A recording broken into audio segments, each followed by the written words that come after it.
नमस्कार दोस्तों। आज है 6 मार्च और हम बात करेंगे आज के करंट अफेयर के बारे में। दोस्तों, हमारा जो पहला प्रश्न है, हाल ही में गर्भपात को संवैधानिक अधिकार घोषित करने वाला पहला देश कौन सा बना? तो इसका उत्तर है फ्रांस।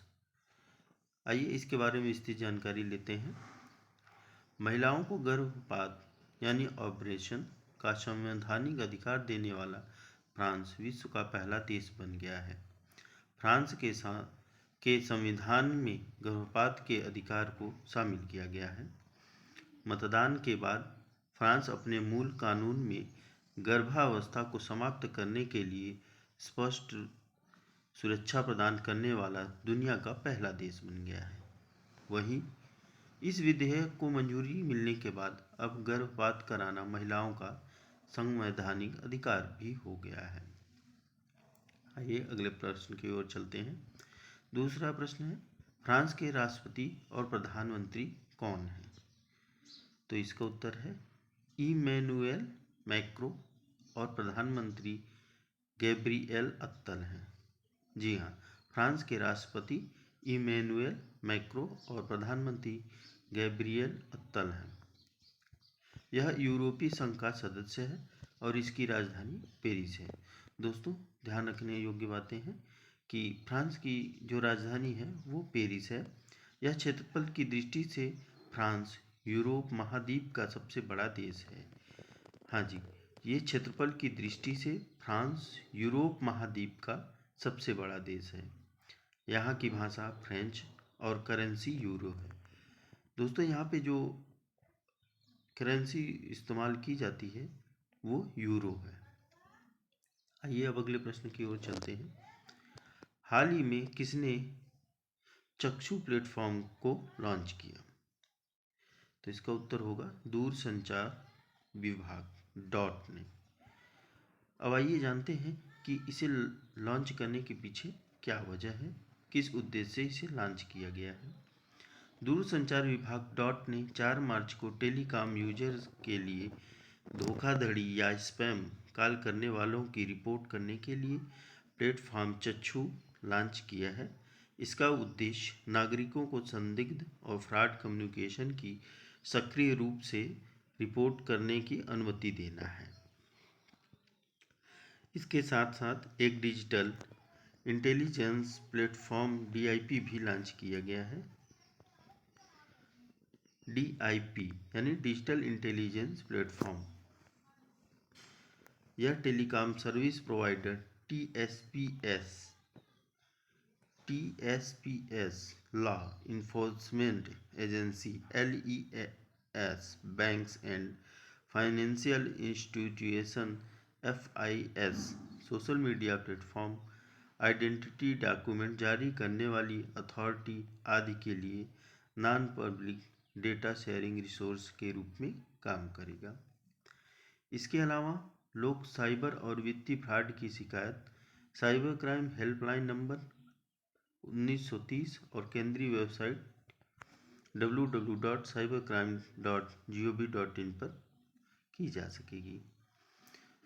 तो दोस्तों, साइबर क्राइम से होने वाली शिकायतों के बारे में कॉल करने के लिए आपको 1930 और इसकी केंद्रीय वेबसाइट www.cybercrime.gov.in पर की जाएगी, तो आप इस पर कर सकते हैं। आइए अगले प्रश्न की ओर चलते हैं। चौथा प्रश्न है, केंद्रीय संचार, रेल और इलेक्ट्रॉनिक्स तथा सूचना प्रौद्योगिकी मंत्री कौन है? तो हमें ये बहुत महत्वपूर्ण जानकारी ध्यान में रखने योग्य बात है कि जो प्रौद्योगिकी मंत्री हैं वो अश्विनी वैष्णव हैं और केंद्रीय और संचार राज्य मंत्री हैं वो है श्री देवू सिंह चौहान है।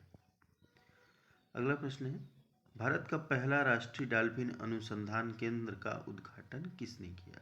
जी हाँ, हाल ही में बिहार के मुख्यमंत्री नीतीश कुमार जी ने 4 मार्च 2024 को भारत और एशिया के पहले राष्ट्रीय डॉल्फिन अनुसंधान केंद्र NDRC का उद्घाटन किया। इसका उद्देश्य गंगा डॉल्फिन का व्यापक अध्ययन करने में वैज्ञानिकों और शोधकर्ताओं की सहायता करना है। इस परियोजना को केंद्र सरकार द्वारा वर्ष 2013 में ही मंजूरी दी गई थी। जी हाँ, इस परियोजना को लागू करने के लिए केंद्र सरकार द्वारा 2013 में ही मंजूरी मिल गई थी।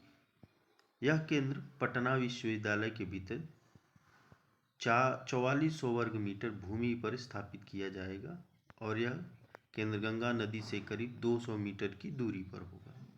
जी हाँ, जहाँ यह स्थापित किया जाएगा वो पटना विश्वविद्यालय के भीतर 4400 वर्ग मीटर भूमि पर स्थापित किया जाएगा और यह केंद्र गंगा नदी से करीब 200 मीटर की दूरी पर होगा। तीसरा, यह अनुसंधान केंद्र लुप्ताय प्राणी गंगा डॉल्फिन के संरक्षण के प्रयासों को बढ़ावा देना और डॉल्फिन के बदले व्यवहार, भोजन की आदतों, उत्तर जीविका कौशल, मृत्यु के कारण आदि पर शोध को प्रकाशित करेगा। गंगा की डॉल्फिन भारत का राष्ट्रीय जलीय जीव है। जी हाँ, भारत का राष्ट्रीय जलीय जीव डॉल्फिन है। इसका वैज्ञानिक नाम प्लैटानिस्टा गेंगेटिका है। जी हाँ, इसका वैज्ञानिक नाम प्लैटानिस्टा गेंगेटिका है। यह भारतीय उपमहाद्वीप, भारत, बांग्लादेश और नेपाल में गंगा, ब्रह्मपुत्र, मेघना और वर्णफुली सांगू नदियों में पाई जाती है। यह दृष्टिहीन होती है, जलीय मांसाहारी जीव है। यह जल में रहने वाली एक दृष्टिहीन मांसाहारी जीव है। प्रोजेक्ट डॉल्फिन को वर्ष 2019 में भारत सरकार द्वारा शुरू किया गया था। अगला प्रश्न है, बॉब जोन्स पुरस्कार के लिए किसे चुना गया? जी हाँ, हाल ही में विश्व के प्रसिद्ध गोल्फर टाइगर वुड्स को, जिनका नाम है गोल्फर टाइगर वुड्स, जो कि अमेरिकी गोल्फ एसोसिएशन USGA के सर्वोच्च सम्मान बॉब जोन्स पुरस्कार के लिए चुना गया है। आइए जानते हैं कि वुड्स जी के बारे में। टाइगर वुड्स जो एक प्रसिद्ध गोल्फर हैं, तो वुड्स ने PGA टूर में 82 जीत प्राप्त की है, जिनमें 15 बड़ी जीत शामिल है। वुड्स 9 बार के USGA चैंपियन हैं। PGA टूर उत्तरी अमेरिका में पेशेवर गोल्फ टूर का आयोजक है। इसके अलावा वुड्स 3 बार जापान गोल्फ टूर, 2 बार एशिया टूर समेत कई अन्य छोटे टूर्नामेंट भी जीते हैं। वे इकलौते गोल्फर हैं जिसने लगातार 3 बार US एमेच्योर 1994, 1996 का खिताब जीता है। वुड्स को 2022 में विश्व गोल्फ हॉल ऑफ फेम में शामिल किया गया था। उन्होंने 2019 में तत्कालीन अमेरिकी राष्ट्रपति डोनाल्ड ट्रंप से प्रेसिडेंशियल मेडल ऑफ फ्रीडम सम्मान मिला था। अगला प्रश्न है, हाल ही में कहाँ की चांदी को मिला GI टैग? जी हाँ दोस्तों, कटक की चांदी तारकसी को मिला GI टैग का दर्जा। 3 मार्च को कटक की प्रसिद्ध चांदी तारकसी को भौगोलिक संकेतक GI टैग दिया गया है। उड़ीसा राज्य सहकारी हस्तशिल्प निगम लिमिटेड उत्कलिका ने 1 जुलाई 2021 को प्रसिद्ध चांदी तारकसी के लिए GI टैग का अनुरोध करते हुए आवेदन किया था। GI, अब आइए जानते हैं कि GI होता क्या है। GI एक संकेतक है जिसका उपयोग एक निश्चित भौगोलिक क्षेत्र से उत्पन्न होने वाली विशेषताओं वाले सामानों को पहचान प्रदान करने के लिए किया जाता है। दूसरा, वस्तुओं का भौगोलिक सूचक पंजीकरण और संरक्षण अधिनियम 1999। जी हाँ, वस्तुओं का भौगोलिक सूचक पंजीकरण और संरक्षण अधिनियम 1999 भारत में वस्तुओं से संबंधित भौगोलिक संकेतों के पंजीकरण एवं बेहतर सुरक्षा प्रदान करने का प्रयास करता है। तीसरा, भौगोलिक संकेत का पंजीकरण 10 वर्षों की अवधि के लिए वैध होता है। इसे समय समय पर 10-10 वर्षों की अतिरिक्त अवधि के लिए नवीनीकृत किया जा सकता है। अगला प्रश्न है, हाल ही में किस कोर्ट के जस्टिस ने इस्तीफा दी? जी हाँ, कलकत्ता हाई कोर्ट के जस्टिस अभिजीत गांगुली ने इस्तीफा दे दिया। कलकत्ता हाई कोर्ट के जस्टिस अभिजीत गांगुली ने अपने पद से इस्तीफा दे दिया है। अभिजीत गांगुली 7 मार्च को बीजेपी में शामिल होंगे। आइए अब जानते हैं फैक्ट ऑफ द डे। आज ही के दिन क्या हुआ था? आज ही के दिन साल 1931 में गांधी इरविन संधि के बाद महात्मा गांधी ने अपना सविनय अवज्ञा आंदोलन समाप्त कर दिया था।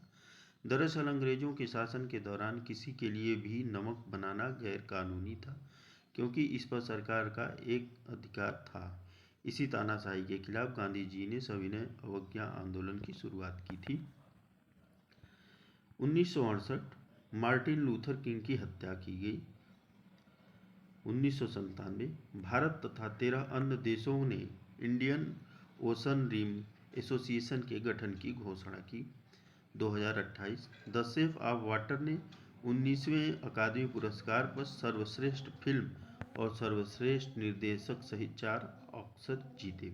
2008 भारत ने समुद्र से जमीन पर हमला करने वाली ब्रह्मोस मिसाइल का सफल परीक्षण किया था। 2010 भारत के प्रसिद्ध उद्यमियों में से एक जीपी बिरला का निधन हुआ था। तो दोस्तों, आज के लिए बस इतना ही।